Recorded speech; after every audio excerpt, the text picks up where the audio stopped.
Bismillahirrahmanirrahim. Hurmatlı bir tuğan Müslüman, köpten kütken Ramazan ayda kirip geldi. Ramazan ayının Peygamber Aleyhisselam öz kütken sahabalar, tabiinler, emne sebepten, sebebinde Ramazan ayı bu özgüç ay. Ramazan ayında berilgen neseler başka aylarda 11 ayda da koşulsa da anda berilmeyecek bereke. Ramazan ayında 5 neşe açılıp tozuk neşe javuladı. Allah Teala'nın rahmatı, Allah Teala'nın berekesi, hidayet 24 saat cevap turadi. Allah Teala'nın gadabı ketet, tozok javul teşikleri, şeytanlar baylanat. Oşun barın Allah Teala'nın rahmeti menen bolot da.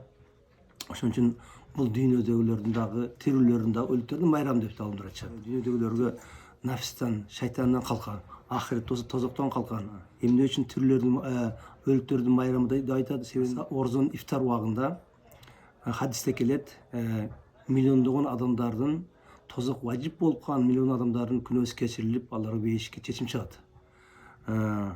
Oşonda ile orzonun paydası başka aylarda ömür boyu biz nafil namazı koysak, nafil ibadatlar kılsak, nafil sadakatlar kılsak dağı al farza tengelbeydi. Ömür boyu kılsak da birok Ramazan ayında nafil ibadatlar farza tengelip oladı. Nafil namazı kılsak farz namazı tengelip oladı. Nafil sadaka versek farz zakatka tengelip oladı. Jana başka berekeler болады. Алем farzlar болса 70 есе аны соо көбөйүп кетет Рамазан айында. Ошондой эле бул ошон үчүн бул бир аз кыйынчылыкка сабыр кылуу, бир аз кыйынчылык сабыр кылуу, амалдарды кылып бекем кылып коюу ахиреттин чоң бир азабына куталыш деп жүрөт. Ошон үчүн аалымдар айтышат, дүйнөдөгү бир кыйынчылыкка сабыр кылсаң, бир тамчы кыйынчылыкка сабыр кылсаң, ахиреттеги океан азаптан кутуласың дейт. Bir kitaplarda okuylardan келет. Abdullah bin Abbas radıyallahu özün cemaati menen sapar kılıp ketası bir çöldü. Күнү ысык дейт. Күнү çölde күнү 60-70 чейин ысып кетет. Bir жалгыз дарак бар экен дейт. Аны көлөкөстө отуруп бир аз эс алып алалы, бир аз суусунду ичип алалы деп отурса, bir кой чөтүп калат. Ысыкта койун айдап. Анан булар карап туруп, койчулун бир аз чакырып суусундуп берип коюн деп, "Шей, келиңиz, бир аз отуруп суу эс алып алыңыз, биз менен отуруп көлөкөдө бир аз суусунду ичип алыңыз" десе, Elhamdülillah orzumu da aytadi. Subhanallah. Oşunda ısıkta o deydi. 60-70 gradus ısık olsa. Andan degende al aytadi. Jılmayıp durup şeyh deydi. Mahşarın ısığından ısıqraq bolot deydi. Bugün orzum mahşara kölöke olup berет deydi. Karasanız adamdın imanı olup turan bolsa, anın ihlas, takvası olup turan bolsa, ahirette Allah koyuyordu. Sebebi degende bugün 70 gradus ısıkka çıday turan bolsa, o 70 gradus olsun sabırı, kıyamet günü mahşardagı milyon gradus ısıkka kölöke olup berет. Kölöke olup berет. Alacak mahşarda bazı bilemiz. Күн шунчалык катуу ысыгындан анын денесин тер чыгып, анын көмүп калат, болбосо бир оозуна тезе жетет деген хадистер келет. Ысык аябай. Ал жакта адам ач калгандыктан курсагы күйүп, бүгүнкү орзону бир ачканлыкка сабыр кылып коюу, ошо махшарда ачкачылыктан Алла сактайт. Ошон үчүн эмне баардык кылган курбанчылыктарыбыз орзодо эмне үчүн ахиреттеги кыйынчылыктан кутулуучу экен. Ошондой эле Ramazan ayında dualar mustajab. En tez dua kabul bolğun, vacip bolğan wagt bu iftar wagtysı. İftar wagtysı. Bir kitaplarda kelet. Kaçan adam orza karmap keçinde o iftarga bir 5 minut kalganda, bir 15 minut kalganda oturup kol kötөрüp dua kıla turan bolsa, asmandagı periştelerin barıga amin dep turat deydi. Hatta kitaplarda kelet, Allah Teala Allah'ın arşını kötörgөн periştelerge dagı Allah'ın zikirine toktatup iftar kılıp atkan adamın duasına amin dep turat deydi. Dualar mustajab. Oşo günü biz oşo iftarda köp dua kılalı, dualar kabul bolsa Allah ata-enebizge, bir tuğandarыбызга, kança adamдар жалпы үмүткеле өтүп кеткендерге дуа кылалы иншалlah. Ошолордун ал күнөөсүн кечирсин, тирүүлөргө дуа кылалы, Алла хидayet берсин. Ошонун баарында биз берек Алла дүйнө ахиреттин берекелерине дуа кылабыз иншалlah. Ошондой эле бул Куран айы. Куран бул Рамазан айында Куран түшкөн. İnşallah biz dagı Kadırtın kechesi жөнүндө жана ittikaf жөнүндө dagı emeller çıkarabız, sabaklar kılabız buyursa. Bul hazır inşallah Kur'an. En көп okutulan Kur'an. Kur'an'da çok bereke var. Bir hadisterde kelet inşallah. Peygamber üzerinde Cibril Aleyhisselam oturdu ile asmandan kıçırgan ün çıktı deydi. Kıçırgan ün çıktı deydi. Cibril Aleyhisselam aytdı, "Ya Resulullah, asmandan bir eşik açıldı. Siz geçeyim bir daha peygamber açılgan istedi." Hani bir perişte düştü dedi, azı dedi. Siz geçeyim bir daha kovumbo, ümmetke bu perişte düşkönümüz.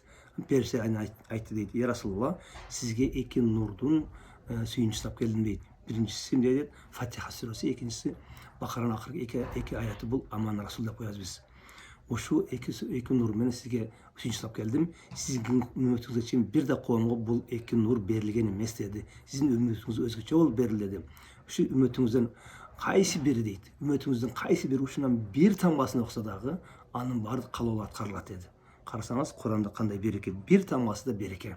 Oşun için köp Kur'an okuyun inşallah. Kur'an'ın ayı inşallah gününü burada salaf söyle zamanlarda alар Kur'an'dı 61 yol hatim kılgan kança alımdары sanдар var. Abu Hanife rahimahullahu gündüz Kur'an'ı bir hatim kılat deydi. Tündes bir hatim jana taravihte da bir hatim kılat deydi. Yok dedi biz dağı 2-3 yol hatim kıladık. Kim Kur'an'ı bilbese şu Kur'an'ı öğrenip turmay.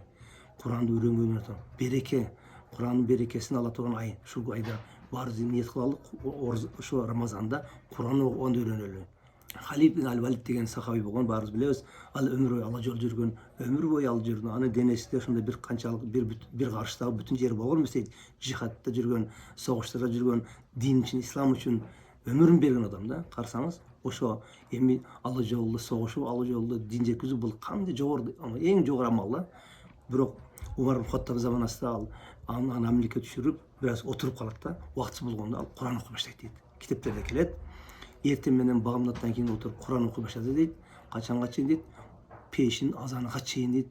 Ошо үзбөй окуйт эле дейді. Пешин азан болгонго чейин үзбөй окуйт дейді. Аны пешин азан болгондо дейді киши өзү келе калып туруп, ыйлап айтат эле көзүн жашырып, Алла, Алла, Алла, Алла жолу жихад дейді. Алла жолу согушу, мени Құран окууну тосуп кой деп айтат дейді. Карасаңыз, ошо жихаддагы Құранга тең келбейт деп атат ал окушка. Қандай себебі Құран бұл Алланың сөзі, бұл Алланың кәләмі. Құран менен қандай Аллаға жақындаймыз, башқа ешбір амал бізге Аллаға жақындатпайды. Ешбір Аллаға башқа амалмен мындай тез жақындаш мүмкін емес. Аллаға ең жақын амал, Алла Тағаланың алды ең жаққан амал бұл Құран оқу екен. Барыз иншалла şu Рамазан айында Құран оқығанды тилтелі амал қылалым. Ошончо алдымдар айтат, қайсы амалды сіз егер Рамазанда баштай турган болсоңуз, Алла Таала ошо кийинки аргаламагыз үчүн үзбөй кылганга Алла товфик берилет экен да. Ошон үчүн кайсы күнү кимдин зикири бар, кылбай жүрөт эле, ким дуа кылбай жүрөт эле, ким дават кылбай жүрөт эле, ким нафил намаздарды окубай жүрөт эле, ким тахажжуд окубай жүрөт. Ошонун баарын тилткенге мүмкүнчүлүк бар Рамазан айында. Ошонун баарын тилтиңиз, Алла Таала эмне кылат иншалла, бир жыл товфик берет. Ошондой эле бул Рамазан айы садаканын айы, жакшылыктын айы. Bir kişiye sadaka verseniz dağı ne farzga teң келет. Егер фарз ким закет берет, onu закеттерин берип турмаса, 70 адамга закет берди, 70 эси берди деген сооптор жазылат. İftar кылалы, пайгамбар заманында сахабалар айтты, Расулулла биз тамак бергенге, чай ичкенге мүмкүнчүлүгүбүз жок дегенде пайгамбарыбыз деди, ким бир ортам суу берип койсоң дагы, бир курма берип койсоң дагы, ошо адамдын розосун суун аласың деп айтты. Ошон үчүн биз ниет кылалы иншалла. Канча адамдар бар, ошолорго барып туруп оз ачып берели, медреселер бар, мечиттерде оз ачып болуп атат. Ошолордун баардыгы иншалла болгон акчабызды жумшап, Алланын жолунда иштеп калыш мүмкүнчүлүк бар да. Башка айларда бир жыл кийин дагы башка мындай садак кылсаңыз да мынча соопту албайсыз кийин. Мынча соопту ала албайсыз дагы. Себеби Рамазан айынын сооптуру өзгөчө жазылат. Ошон үчүн алымдар бекер экен эмес.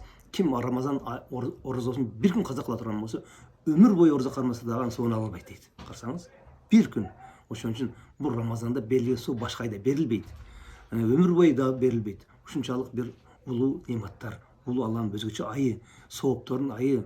Ошондой эле бир тууган менен мамиле түзө турган ай. Бир тууган мусулман болсун, же ата энеси бир тууган болсун, айырмасы жок. Мамиле түзө турган. Кимдер араз болгон болсо, бир тууган менен кичине арыздашып калган болсо, ошолор кечирип, ошол мамиле түзө турган, ифтарга чакырып коюп, себеби араздашуу деген өтө чоң зыян бар. Пайгамбар хадистерде келет, эмне? Силерге оруздан да, намаздан дагы, садакадан дагы жакшыраак амал үйрөтөйм деген сахабалар айтыңыз Расул дегенде, ал ынтымак деди. Биримдик, ынтымакта болуу деди. Себеби ынтымаксыздык деди. Кандай чачты устара кыргандай диниңерди кырып салат деди. Соңуңарды кырып салат деди. Ошон үчүн ушунча Рамазан айында канча сооптор азыр айтып кеттик го. Ошолордун баарын эгер кайсы бир адам бирөөнүн бир тууганы менен араз болсо же бир башка бир мусулман араз болсо, ушунун сообу баары күйүп кетиши мүмкүн. Коркунучу бар экен да. Сиз ошон үчүн ушул мамиле түзө турган ай себеби анда жүрүүнү жумшартты. Сизде жүрүүнү жумшартты иншалла. Баарыңызда саламдашыңыз дагы, үйүңүзгө чай кылып, ифтар кылып, оз ачырып коюп, ошолор менен мамиле түзүңүз себебинен араздашуу деп айтам. ар панделиштер күндөрү хадисте келет, адамдардын жакшы амалдары асман көтөрүлүп турат, бирок эки араздашкан мусулмандын эмнеси эмес амалы көтөрүлбөйт деп хадисте келет да. Хадис экөө Алла Таала айтып койт, тим койгула, экөө элдешмейинче анын амалдарын тим койгула дейт. Көтөрүлбөйт дейт амалдары. Ошон үчүн бир хадисте келет, ким бир жыл бир тууганы менен ыраазы болсо, ал анын кан төккөн барар дейт да. Өлтүргөн барар дейт, хадисте келип атат.